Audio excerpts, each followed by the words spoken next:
I also see it challenging social norms. In the entertainment and fashion industry, we see the rise of disabled models in the fashion industry. We see more and more modeling agencies hiring disabled models. We see representation in Vogue and New York Fashion Week. We see people really speaking up about politics and blending it into different types of avenues, making fashion political, making entertainment political. And I think that's the beauty of this generation is they don't see leadership as one way. They see it in different ways. They express it through art, they express it through fashion. And that makes me so excited about life because I think that leadership, there's not one way to be a leader. And that's what I love about leadership. I think anyone can be a leader. All you have to do is just do what you love and don't be afraid to be yourself. That's what I think a true leader is. Welcome to Sustainable Futures with Daniela Bas, where innovation meets impact. Join me every first and the third Saturday at 10 a.m. Central European Time for engaging conversations with visionaries reshaping industries like fashion, tech, tourism, sports, and more through social fairness and sustainability. As a global leader and change maker, I share fresh insights and actionable ideas to inspire meaningful change and drive results. Tune in, subscribe, and help shape a brighter, sustainable future. Hello, in whichever part of the world you are. Good morning, good afternoon, good evening. Today's episode is part of my Women and Leadership series, where we explore how leadership is evolving across generations, systems, and also lived experiences. Because you see, leadership, inclusive leadership today, is no longer about simply being invited to the table.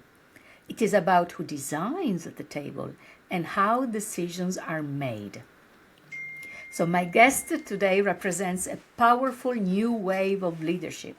How youth looks at it, a kind of leadership that does not ask for inclusion, but actively reshapes it. Suzanne ArenaL is a young woman whose journey brings together lived experience, academic insight, and advocacy, offering a fresh and necessary perspective on leadership, equity, and systemic change. Suzanne, it's a real, true pleasure for me to have you today as a guest of mine in this podcast.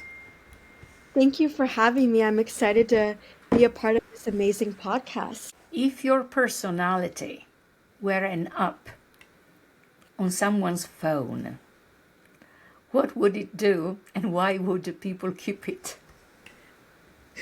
That is such a good question. I was not expecting it, and I really enjoy the question. If it was an app on someone's phone, what would it be and why would people keep it? Yes, your personality there. I feel like I would either be like part of a running coach app, like I would be one of those people that would help motivate people when they work out and run. So like if people are going on a run, I would tell them to keep going. I would be the app that would like when people would stop, I would tell them, "You got this, you'll keep going." Or I feel like I would be like one of those apps that like a meditation app. So making sure to remind people to take breaks when they need it, especially during a busy day. So being that app that reminds people, hey, you've had a busy day today. Maybe we should take some space, take some time for yourself, maybe have a nice facial, maybe spend some time with family. So, or a combination of both, maybe like a health and wellness app. I like that answer. Does it come because of your sort of discipline as an athlete, former athlete? This coaching idea? For sure. I'm always wanting to take family and friends to the gym and work out and motivate them. And I feel like even in my daily life, I'm the kind of person that if someone is having a hard time at the gym, I'm always trying to push them to keep going, I always like to tell people, just take it one moment at a time. Put your best self out there every time you're in the gym or any area of life for that matter. You have heard that Suzanne ArenaL is a rising leader in human rights and disability justice and a Columbia University graduate. Suzanne is a former Paralympic athlete, and currently I think you are training for the New York New York City Marathon. Suzanne brings lived experience into advocacy, research, and also community leadership. And as a founder of a disability-led student movement, Suzanne represents, in my view, a new generation driving equity, rethinking systems, and leading change with energy, purpose, and vision. So, as I said, Suzanne, you represent a generation that is moving from asking for inclusion to expecting structural change. So, from your work on disability justice and refugee rights, what are the most urgent gaps between global commitments and real implementation? That's a good question. Disabled refugees are often described as one of the most vulnerable populations in the world. Worldwide, there's between 3.5 to 4.5 million people displaced with disabilities. Yet, they're still treated as a hidden statistic. We see everywhere from Gaza, that has the world's largest child amputee population, to Ukraine with 3 million internally displaced people. There's clearly a huge gap between global commitments and real-world implementation. And yet we still see time and time again that they're denied the most basic resources, from shelter to medical care, food. One of the reasons I think is obviously a gap in funding. Even though there's strong global commitments to disability inclusion and refugee protection, funding cuts are limited and resources make implementation incredibly difficult to follow through. Even though I see strong intention, I think that there needs to be sustained long-term investment in order for there to be adequate resources for people with disabilities. Even so, I feel like data with disability is very much limited. I think time and time again, we do see research on disability and refugee status, but it's still very much a new topic to be discussed. I think even so, determining what disability is and distinguishing between that line when you're doing research, having to justify between pre-existing disabilities before war and disabilities that were created through war. And even so, I feel like disability, even though it's becoming more and more on the front line, there's many hidden disabilities. Neurological disabilities, autism, depression, mental illness, PTSD, that many people don't even consider to be a real disability. And I think that's something that really needs to be considered when we think about the intricate discipline between disability and refugee status. I think more so in combination with determining what disability is in terms of long-term funding, we also need to have long-term consistent training for humanitarian workers on the ground. I think that humanitarian workers are doing amazing work, but even so, a lot of them don't understand what disability is and how to even implement inclusive humanitarian training on the ground. What does that look like? What does an inclusive humanitarian camp look like? What does inclusive humanitarian aid look like?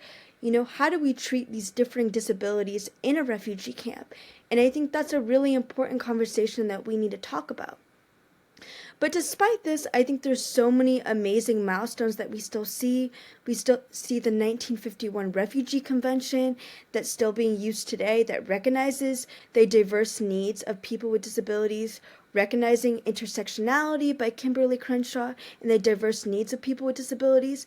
And we also see things like the first disabled refugee camp in the world in Gaza, the Smile of Hope camp, that actually was opened up to cater for the unique needs of people with disabilities. Indeed, and I like your passion besides your knowledge on the topic. What is one misconception then about disability and leadership that you encounter most often, and how do you challenge it? As a former Paralympian, do you think sport plays a positive role in changing mindset of systems and for behavior of people and leadership style as well?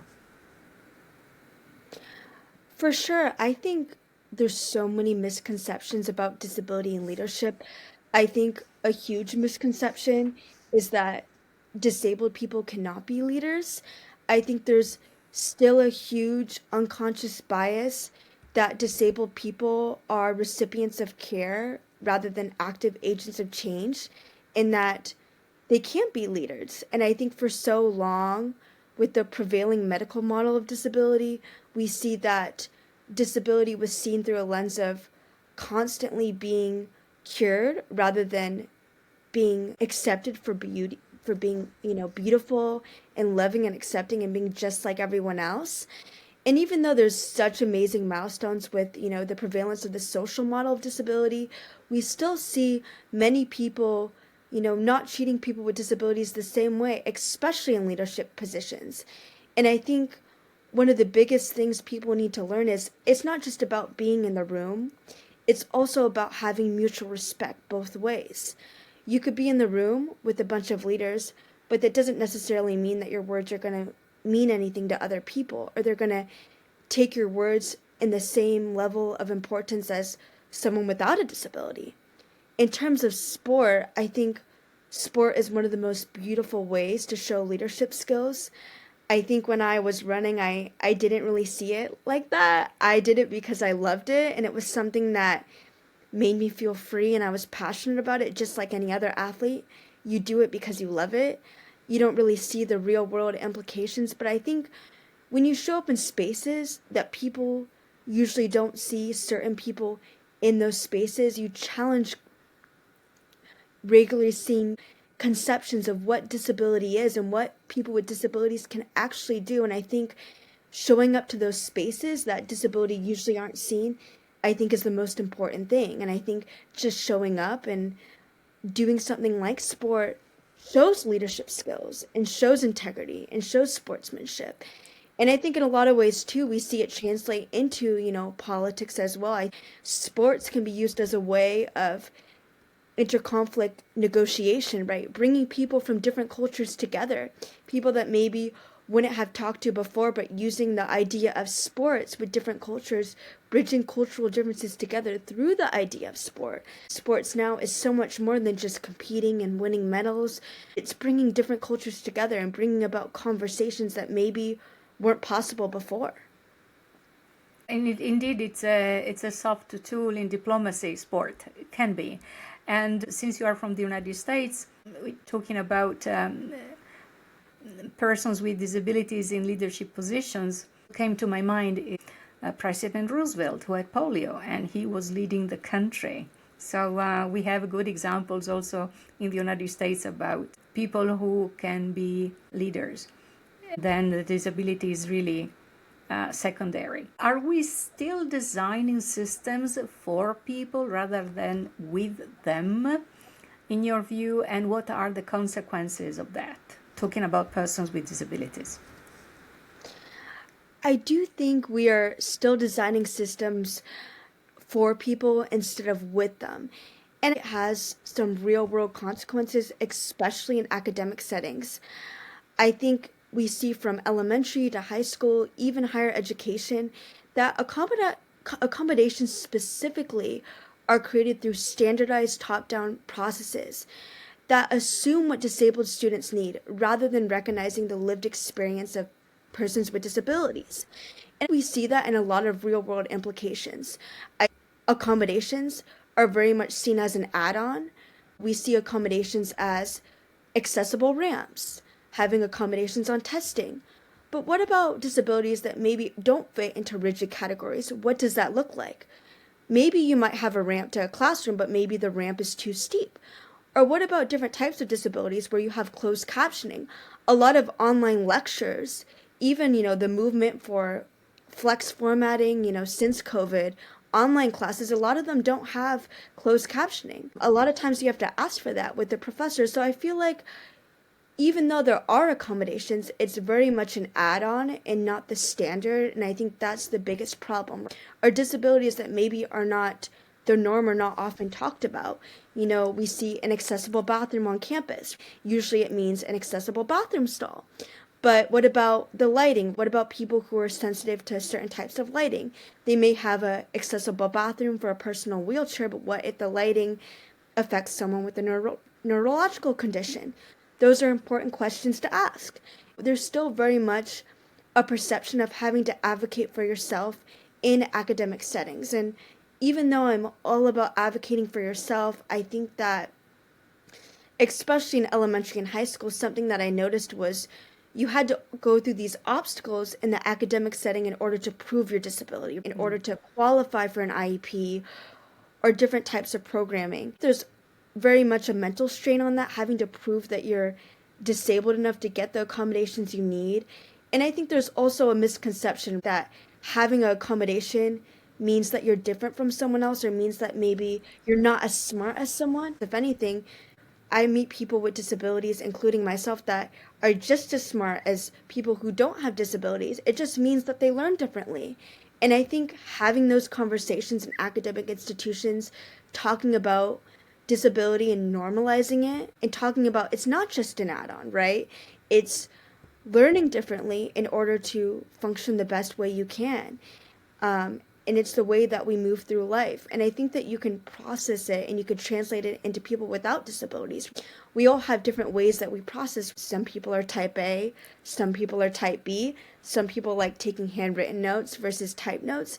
You could say the same thing for people with disabilities. We're not just as smart, or we're not capable of being a leader or being an agent for change. You said IP. For those who are not from the States or are not English mother tongue, can you explain it? Yes, an IEP is an individualized education plan. It's usually through the K through 12 system, so kindergarten through 12th grade. And it's the system where people with disabilities get accommodations through the school system, anywhere from extra time on test taking, to having extra time on homework, to having handwritten notes by another student, to having PowerPoints printed out. It's a way for students with disabilities to have access to education in an equal manner, just like all the other students, to make sure that they have the same amount of opportunities as someone without a disability, making sure that they have every opportunity to succeed in the classroom. And I do think that, teachers that maybe don't have personal experience with disability, or don't often have disabled students, maybe don't understand it as much as a teacher that does have it. And I think even though they follow the rules of an IEP, giving them accommodations, it's so much more than that. It's giving them equal access to participation. It's hearing their voices. It's making sure they feel seen. So I think it translates much more into having physical accommodations, but being translated into other ways that we may not often see. In my personal and also professional experience, when I talk about inclusion, or if I think of inclusive leadership that we mentioned earlier on, it is not only about who is included, as you said, but how decisions are made, be that it is about inclusion or accessibility or else, and whether power is truly shared. For me, it's very important. So let's think now about the past, the present, and the future. And this is the second part of our conversation. I usually start by saying, once upon a time, there was a moment that made you realize that your personal experience could become a force for systemic change. What was that moment, Suzanne, for you? I love this question. There were so many moments in my career that made me realize my actions could contribute to real systemic change. Like I said earlier, running was always something I was passionate about. It made me feel seen, it made me feel heard, it made me feel alive in other ways that different types of things didn't make me feel. And at the same time, I wasn't thinking about impact. I was simply running because I enjoyed it, just like everyone else. But looking back, it was the small moments that mattered that really made me think about systemic change. I remember first telling my doctor a long time ago that I ran 8 miles in cross-country practice, and he didn't believe me. And that moment stayed with me for a very long time. It reflected the wider views of the medical model of disability, where limitations are assumed and lived experiences are often dismissed. But I think in contrast, my reality as a runner challenged those assumptions in a very real way. Throughout high school, I ran cross country, And I would fall multiple times during races, and my coaches would always laugh at me, and they'd be like, oh, she's falling again. Let's hope she only falls once during the race. And I would get back up, and I would keep running, and I'd make sure I'd finish the race. And seeing how people responded to that, those experiences shifted how they understood disability and what it meant to be resilient. Especially being one of the only runners with a disability on the cross-country team, it also showed me the importance of visibility and representation. Even if I didn't see it at the time, I think I see it much later now in my adult career. But it was also true in other spaces. I'm very much an advocate of education. I love education. I think education is a pipeline to economic equality as well as social equality. On the debate team, I was one of the only students with a disability. Later, I had the opportunity when I was a senior in high school to lead the middle school debate team. And those experiences made me realize that showing up and participating and leading was already challenging assumptions in a space where the majority of the people that were on the debate team were straight AP students, advanced placement students, were people who didn't have learning disabilities. I was challenging their assumptions of what it meant to be disabled and being in educational spaces that maybe people with disabilities weren't often seen or heard. And I also began to see that my everyday actions weren't small at all. They were part of a great, bigger movement. And it showed me that change doesn't always start on this big systematic level. Sometimes it's just about being present, being heard, and being yourself. And so for me, what started off as just doing things I was passionate about, I love running. I saw people running and training for the Olympics, and I wanted to be a part of that movement, and seeing people on the debate team and talking about world affairs and politics. Those were things that made me curious about the world. I didn't think it affected me or my life, but later on I realized that those were the spaces where they needed disabled people the most, and we really needed to have those conversations. So me just being there was something that really changed people's views on disability, leadership, what disability can do, and what a disability world can truly look like. Today, what drives your work, Suzanne, and what impact are you most proud of so far? You're young, so you still have many things you can do to improve life of everyone. Yes, no, I love this question. Like I said earlier, I think one of my biggest goals was always pursuing higher education outside of athletics. And unfortunately, not everyone believed that was a possibility for me. In elementary and high school, people with disabilities were often encouraged to go to college or pursue high levels of degrees because it wasn't the norm, and that wasn't something that was seen often. And I think that when educators and different people in the academic field are told that people with disabilities can't do something, it does seem very sad and very frustrating. But despite those expectations, I was always committed to learning, whether it was inside the classroom or outside the classroom. I always told my parents and my family that the number one thing you should always be is a lifelong learner. Whether you're inside the classroom or outside the classroom, every day you could learn a new thing, and I think that's the beauty of life. What drives my work today is the belief that education can streamline into every single type of sector, from economic equality to sports empowerment to an equal world when it comes to poverty and welfare systems. When I started at Columbia, I really wanted to focus on the intersection of refugee and disabled rights because I saw that there was a gap between those two movements. At the same time, I really wanted to strengthen international human rights frameworks. I also learned through my previous work founding the disability justice movement at University of Arizona that there was a wide network of strengthening cross-movement collaboration. Obviously, we learned that from many other great leaders, Alice Wong, Kimberly Crenshaw, the importance of cross-movement collaboration because disability justice in many ways is founded in many other movements. Right now, I think the impact I feel like is the most important, at least from my personal experience, is earning a master's degree in human rights at Columbia.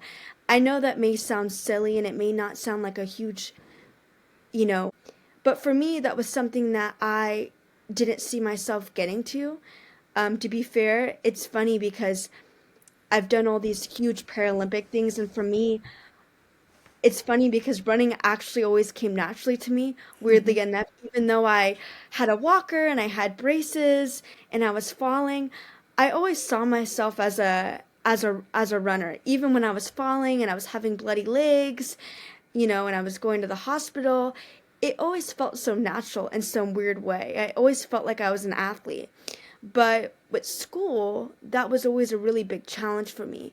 Taking on AP classes, studying for 9 to 10 hours for an exam, those were things that I didn't really see possible. And especially with only about 11% of graduate students identifying as having a disability, I think this represents a larger movement of creating more access for people with disabilities to have access to higher education. And I think there's a really big importance in that, having more professors with disabilities, having more people with disabilities pursue higher education, whether it's a PhD, master's, law school. Having more representation in academia is so important because education can really streamline into all different types of avenues, not just education in and of itself, but with sports. I think educating people on the importance of sports equity, access to equal education programs in sports. And for me, that really enforced my commitment to access and ensuring that others with disabilities can also lead spaces. So you're leading in that direction. And you spoke about education and you made me think of the Sustainable Development Goal number 4. Education helps to overcome poverty. So you were talking about the Sustainable Development Goal 1, eradicate poverty. But then you said if you're educated, you get also employment. So you were talking about the Sustainable Development Goal 8. And then you also mentioned reducing inequalities, that is the Sustainable Development 10, and so on and so forth. What kind of world would you hope to live in 2071, Suzanne? And what would inclusive leadership look like by then? This is probably one of my favorite questions of today. I want to live in a world where we maximize on the social model of disability, where it's really on the forefront of conversations, policies, and academic discourse. I think that even today, the reality is that disability rights are still very much an afterthought and not a priority. The problem is that even though so many people are passionate about disabled rights, we need to bring disabled conversations in spaces that they're not often talked about. I think we have a very beautiful movement with so many people that love talking about disabled justice and disabled equity in a more equal world, but bringing those conversations in spaces that are not often talked about, I think is something that I really, really hope that the world would look like. So what does inclusive leadership look like? That's really the question, right? We need to really center marginalized voices, centering cross-movement collaboration, really realizing that disabled justice bleeds into every single movement, from the Black Lives Matter movement, to the Palestinian Liberation Movement, to the LGBTQ plus movement. Disabled justice is everywhere, and I think in a world where there's so many human rights abuses, we really need to come together and be allies for one another. And that's what I truly believe that an equal world would look like. I think also bringing about educational tools in K through 12, especially on disabled rights and disabled justice. Having curriculum that's required through K through 12 on the disability rights movement and on what does it mean to be an inclusive leader and what does it mean to be disabled.